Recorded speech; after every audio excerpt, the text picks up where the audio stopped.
Assalamualaikum warahmatullahi wabarakatuh.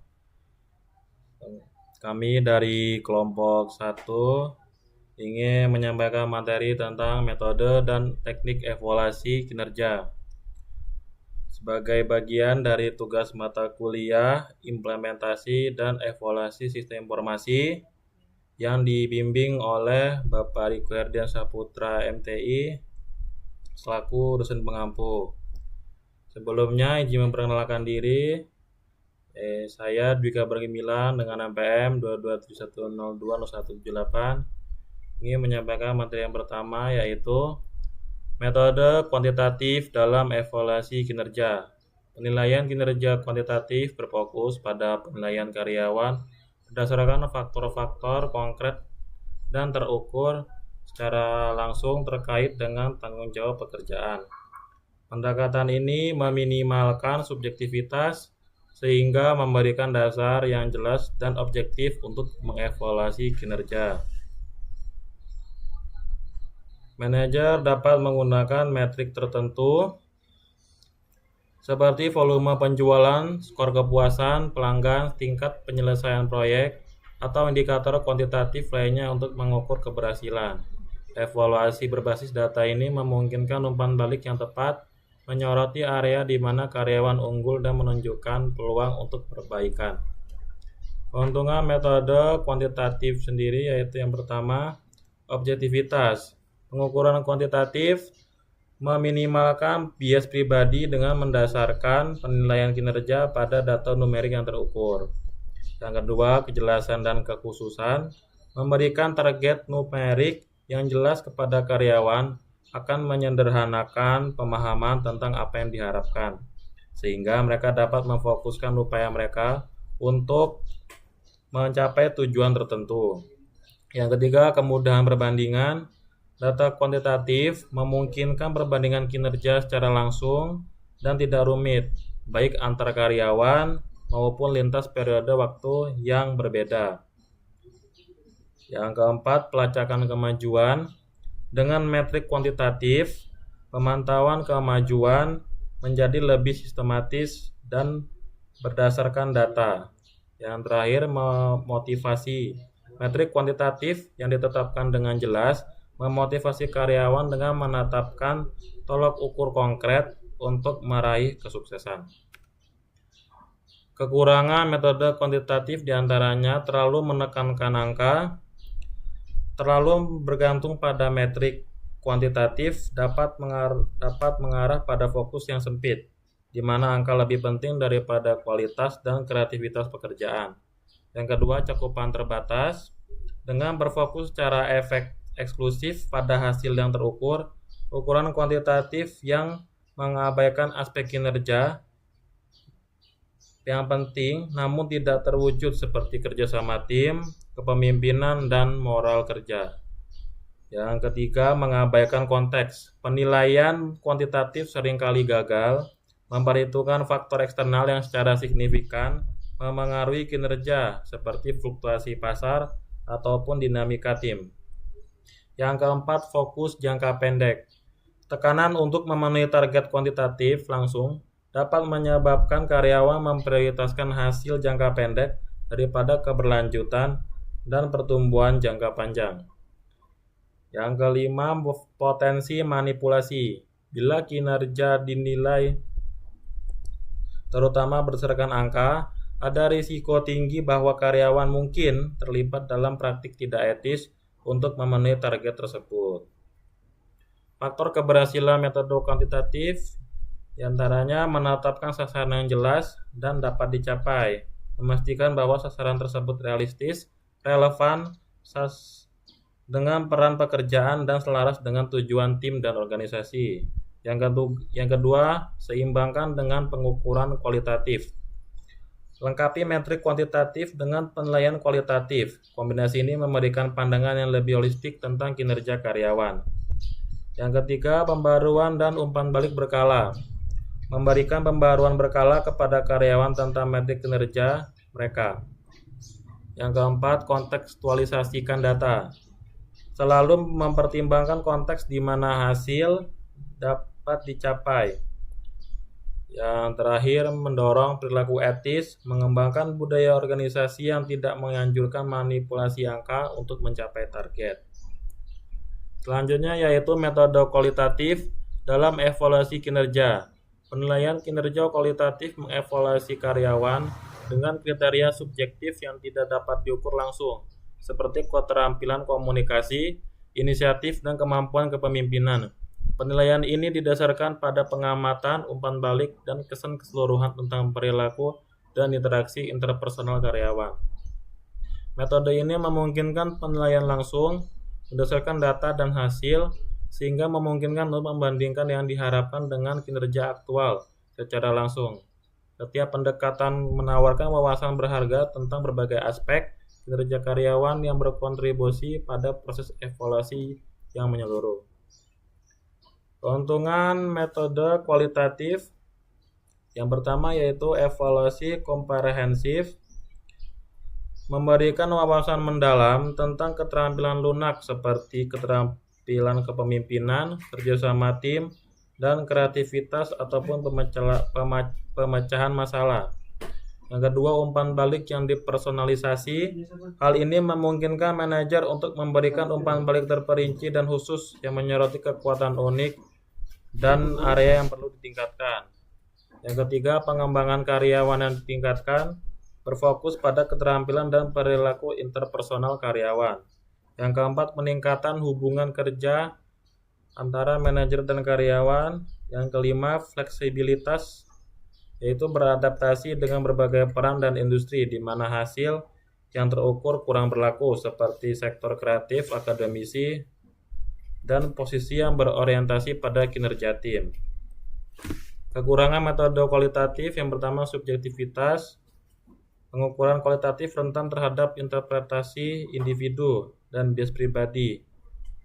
Yang kedua, tantangan pengukuran. Menangkap dan mengukur keterampilan non-teknis seperti kerjasama tim, kepemimpinan, dan kreativitas menghadirkan rintangan yang signifikan. Tanpa matriks yang konkret, melacak kemajuan dan mengidentifikasi area yang perlu ditingkatkan di area ini bisa jadi sulit. Ketiga, memerlukan waktu. Melaksanakan penilaian kualitatif seringkali memerlukan waktu yang lama untuk sesi observasi dan umpan balik yang mendalam. Yang keempat, potensi bias. Evaluasi kualitatif sangat rentan terhadap bias pribadi dan tidak sadar, baik berdasarkan preferensi, pengalaman, atau keyakinan pengulas. Yang kelima, kriteria yang tidak jelas. Seringkali tinjauan kualitatif tidak memiliki kriteria yang tepat dan terstandarisasi. Yang keenam, kesulitan perbandingan. Tidak seperti ukuran kuantitatif, data kualitatif membuatnya sulit untuk membandingkan karyawan secara objektif. Faktor keberhasilan metode kualitatif, yaitu menetapkan kriteria yang jelas dan spesifik untuk evaluasi yang sejalan dengan tujuan dan nilai organisasi. Melatih peninjau, memberikan pelatihan bagi para manajer dan peninjau tentang cara melakukan evaluasi kualitatif yang efektif. Yang ketiga, mengumpulkan berbagai perspektif, mengumpulkan umpan balik dari berbagai sumber termasuk rekan kerja, bawahan, dan manajer lainnya. Materi selanjutnya akan dibacakan rekan saya. A few moments later. Baiklah, perkenalkan nama saya Dimas Saputra dengan NPM 2271020200. Di sini saya akan melanjutkan materi dari definisi Balance Scorecard atau BSC. BSC adalah kerangka kerja untuk mengukur dan mengelola kinerja organisasi. Dengan pendekatan seimbang, BSC dapat mengevaluasi sistem informasi dari perspektif keuangan, pelanggan, proses internal, dan pembelajaran dan pertumbuhan. Penggunanya mengaitkan tujuan SI dengan strategi organisasi, memastikan SI mendukung pencapaian tujuan strategis. Selanjutnya ada perspektif balance scorecard. Yang pertama yaitu perspektif keuangan, selanjutnya perspektif pelanggan dan perspektif proses internal, dan perspektif pembelajaran dan pertumbuhan.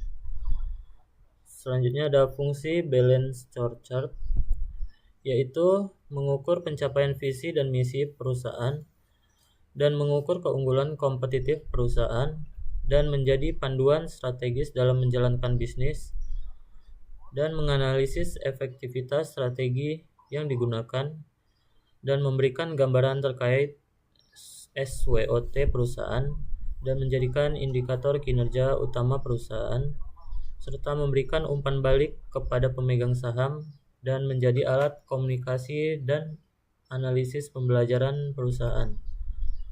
Selanjutnya ada manfaat balance scorecard, yaitu yang pertama pengukuran kinerja yang komprehensif dan fokus pada tujuan strategis, identifikasi kebutuhan pelanggan dan meningkatkan efisiensi dan efektivitas operasional, dan peningkatan pembelajaran dan pertumbuhan serta komunikasi dan koordinasi yang lebih baik. Kelebihan balance scorecard yaitu perspektif yang seimbang, pengukuran yang holistik, dan penekanan pada tujuan jangka panjang.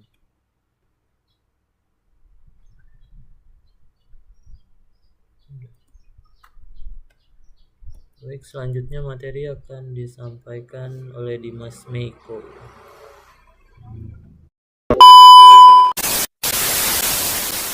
Perkenalkan, saya Dimas Meiko akan melanjutkan membacakan materi yang sebelumnya dibacakan oleh Dimas Saputra. Definisi pengukuran ROI.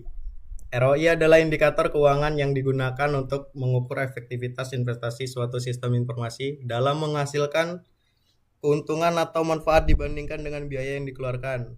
Di sini ada rumus pengukuran ROI. ROI sama dengan total manfaat dikurang total biaya dibagi total biaya kali 100%.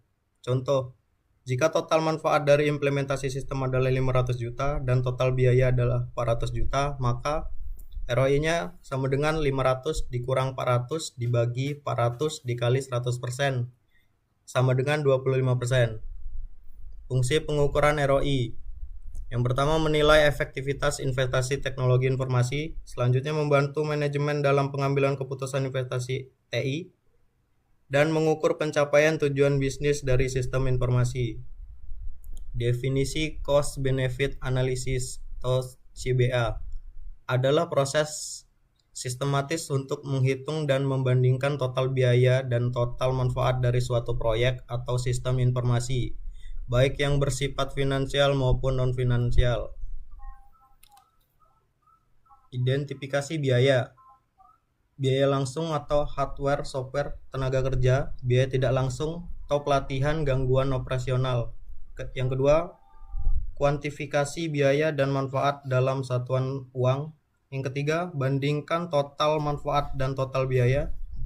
Selanjutnya, identifikasi manfaat, manfaat langsung, peningkatan efisiensi, penghematan biaya, manfaat tidak langsung, kepuasan pelanggan, dan kecepatan layanan. Yang terakhir, analisis kelayakan, apakah manfaat lebih besar daripada biaya. Perbedaan ROI dan CBA. Aspek ada tujuan, bentuk hasil, fokus, dan kompleksitas. ROI mengukur tingkat pengembalian investasi. Cost benefit analysis mengukur dan membandingkan semua biaya dan manfaat. Persentase dari ROI. Cost benefit analysis CBA, nilai finansial. Efisiensi keuangan, kelayakan proyek secara keseluruhan, relatif sederhana dan lebih komprehensif. Penerapan dalam sistem informasi. Digunakan saat mengevaluasi proyek pengadaan sistem ERP, CRM, sistem akuntansi, dan lain-lain. Membantu merancang justifikasi bisnis, dan digunakan dalam tahapan pasca implementasi untuk mengevaluasi keberhasilan proyek TI. Tantangan dalam penerapannya. Yang pertama, sulitnya mengukur manfaat tidak langsung atau intangible, misalnya reputasi, kepuasan pengguna. Perlu estimasi jangka panjang, ketergantungan pada asumsi yang bisa berubah seiring waktu.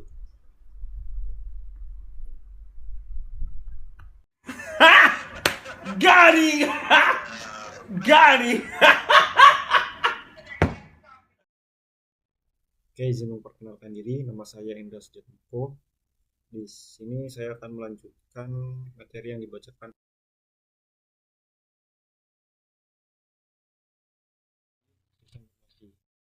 sistem informasi atau information system audit.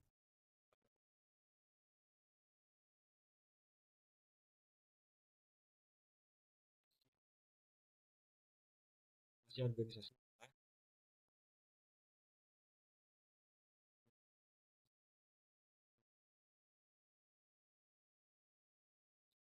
efisien dan efektif, memenuhi persyaratan hukum, regulasi, dan kebijakan organisasi. Audit ini sangat penting dalam mengevaluasi keberhasilan implementasi sistem informasi, terutama dalam aspek keamanan, pengendalian internal, dan kepatuhan compliance. Selanjutnya, tujuan audit sistem informasi. Yang pertama, menilai keamanan sistem informasi, menilai efektivitas pengendalian internal, menilai efisiensi operasional sistem, menilai kepatuhan terhadap hukum dan kebijakan TI. Yang kedua, mengidentifikasi kelemahan sistem, mengidentifikasi potensi risiko TI, dan mengidentifikasi area yang perlu diperbaiki. Yang ketiga, memberikan. Yang pertama ada memberikan rekomendasi perbaikan, memberikan dasar pengambilan keputusan manajemen, memberikan jaminan kepada stakeholder terhadap kinerja dan keamanan sistem. Selanjutnya, ruang lingkup audit sistem informasi. Yang pertama, infrastruktur teknologi, jaringan, server, perangkat keras, dan perangkat lunak. Yang kedua, sistem aplikasi, validasi input, output, keamanan aplikasi. Yang ketiga ada prosedur dan operasi TI. Prosedur backup, disaster recovery system. Yang keempat ada keamanan informasi, akses data, otoritas,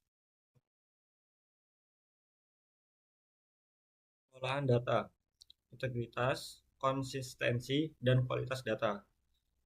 Selanjutnya ada kepatuhan regulasi, standar internasional, misalnya ISO 20701. Hukum perlindungan data. Jenis-jenis audit sistem informasi. Jenis audit keamanan TI. Fokus utamanya melindungi sistem dari ancaman eksternal dan internal.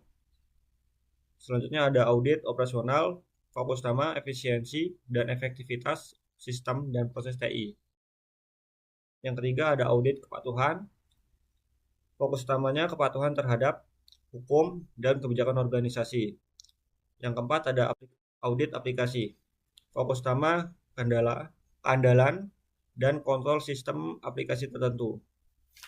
Yang terakhir ada audit infrastruktur, pertama stabilitas dan performa jaringan, perangkat keras, dan software.